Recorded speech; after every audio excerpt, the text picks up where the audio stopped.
is often referred to as the pinnacle of motorsports. With its rich history, it also brings cars of high speed, sophisticated engineering, and tactical racing. It also contains some of the most advanced tech in the field, and follows that up by racing all across the world, which in turn brings in tons of international appeal. What's not to like about this series? Hey, I'm Ryan, and before I get started with the series, I want to talk a little bit about myself and kind of my history with racing. Obviously, growing up as a male in the late 90s, early 2000s, Hot Wheels, driving Jeeps around the cul-de-sac, racing your friends on your bikes, the whole 9 yards. Racing was always a big part of my life. Love cars, love trains, all that kind of stuff. And I never followed racing all that much until the past probably 5 or so years. And mainly the series I've been following is IndyCar. I started watching intently in 2018 and do the whole fantasy league with my friend Noah and Jacob, and I've been to every Indy 500 since 2018. Even the 2020 season, I went there and watched from the parking lot even, and I've had a good time, an awesome time watching open wheel racing in IndyCar in the States, and I've even had the chance to go to a few races. And then regarding NASCAR and other series, I've watched a little bit of Formula E and some 24 hours of Le Mans kind of stuff, endurance racing. And then NASCAR-wise, every once in a while, but I'm not a huge fan of the whole stage thing. But regarding F1, I really haven't got into it at all. I don't know much of anything about Formula One. And with it growing in the States, I figured now would be a good time to really get into it, right? There's so many resources, and they're really starting to inch and try to take away some of that American audience. And I'm not saying I'm going to give up on the other racing series, but I want to dive into F1 and see what it's about. A lot of people love it. It's world renowned, as we know. And so that's what the series is about. I just want to grow as a racing fan. I'll talk about it in my goals here in a second. But yeah, that's just a little bit about me. And I'm excited for the series, and hopefully you guys can stay around and tune in with me. So here are my 3 goals for the series. For one, I want to watch every single F1 race on the calendar. For 2, I want to have the opportunity to attend an F1 race. And 3, I just want to overall grow as a racing fan. But before I do all this, I better find out what this Formula One thing's all about.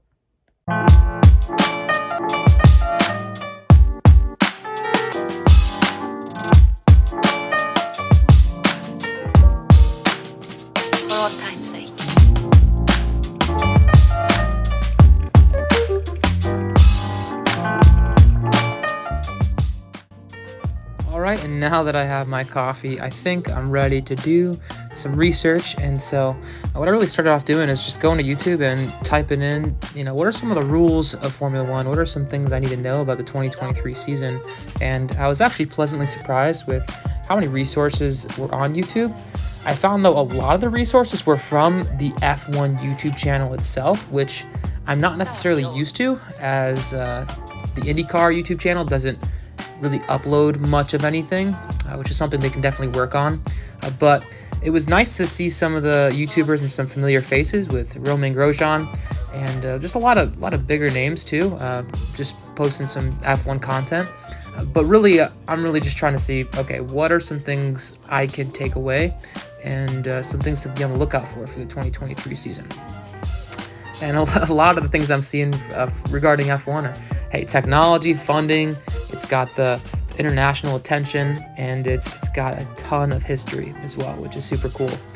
And so after I was looking up some things online, I gave my friend Noah a call. And so who's Noah? Well, he's a lifelong racing fan, racing history buff, and a 5-time Indy 500 race companion, good friend of mine. So I gave him a phone call, asked him a little bit about what he thought about the 2023 season. And he gave me some input, and we'll talk about it here in a second. But it's always nice having somebody to talk racing with, and I think Noah's somebody that you guys may see a little bit more of on the channel as well.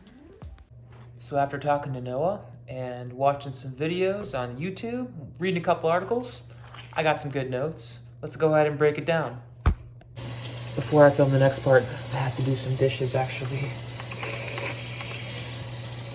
Anything to keep the wife happy, if you know what I mean. All right, so after doing my research, we're here, ready to go. Some things I'm seeing about the 2023 season. For one, biggest schedule yet. So apparently they used to have about 17-ish races. Now they have 23 races, which is super cool. One of those races being Vegas, which I think is going to be really extravagant, really cool with the lights down the strip. I've been there. It was fun, but I can see this race being a really big hit. So that's cool that they have that race going on, especially being an American. I like to see that. More races in America, please. Next, a lot of rule changes I'm seeing in my research, specifically raised floor edges, talking about reducing porpoising. I didn't know exactly what that was. I looked up a video. I can see how that's an issue with some drivers and how that's kind of goofy.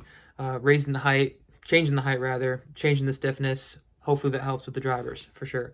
Testing rules, I've seen a lot of, just with F1 in general, a lot of rules, a lot of, okay, you can use this aerodynamic thing X amount of times, this driver can do this, this many times, a lot of regulations, which is, I can expect that with a series this big.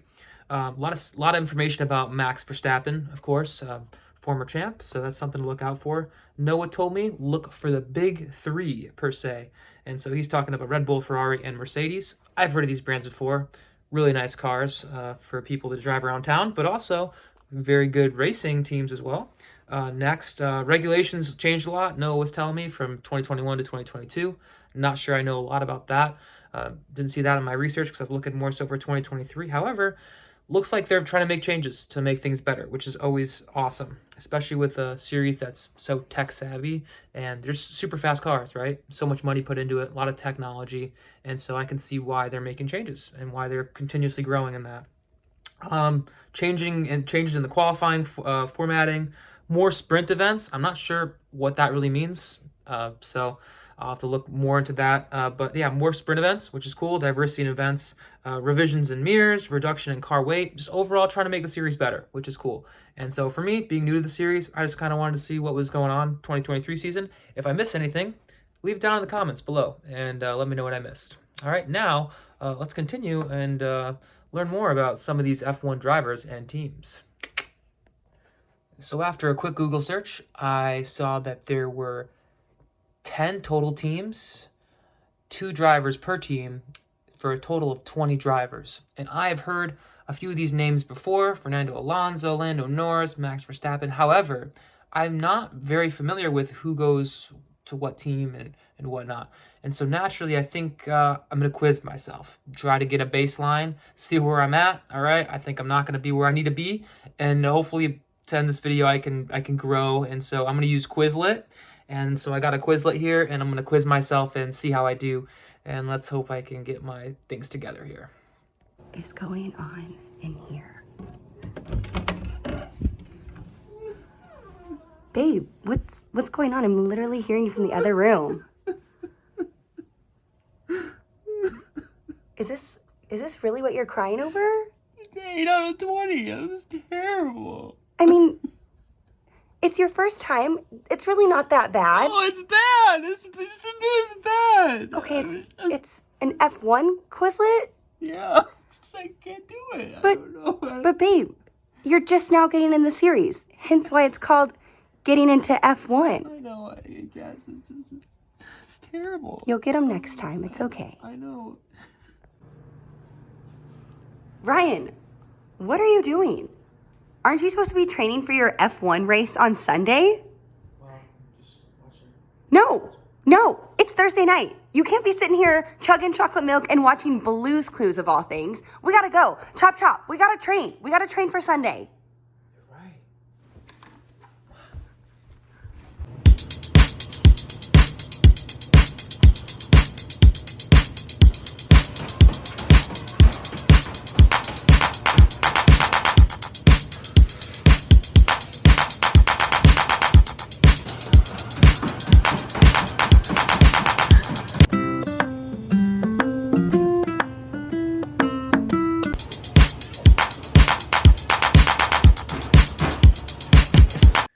See this right here? It says 100%. It's because hard work pays off. I think I'm ready for Sunday. And so now that I know the drivers, I know the teams, before you can get rid of me, I've got to pick a team to follow throughout the season. And so there's a lot of teams, and from what I've heard from just people talking about F1, it's a pretty top-heavy series. And so I don't want to pick a team to follow that is so high at the top. I feel like I'd be kind of bandwagoning in a way. And then I don't want to pick a team that has absolutely no chance of competing at all. And so I'm trying to pick a team that's kind of in the middle, that has some relevance to things that I already enjoy, maybe has a driver that I've seen before, or that has similar interests to me. And so I came on picking McLaren. And so the reason I'm picking that is because, as you know, I follow IndyCar. And IndyCar does have a McLaren team in their series. Also, some of those drivers will potentially be eligible in the future to drive for F1.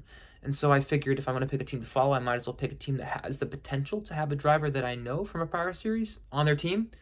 And then if Andretti ever does come to F1, I will likely be more so an Andretti fan because they're an American team. But yeah, I may have to order a jersey or something so I can rep my team now. But tune in to after the race on Sunday, and we'll talk about kind of my thoughts on my first F1 race, and hope to see you guys there. Thanks for tuning in. Take it easy.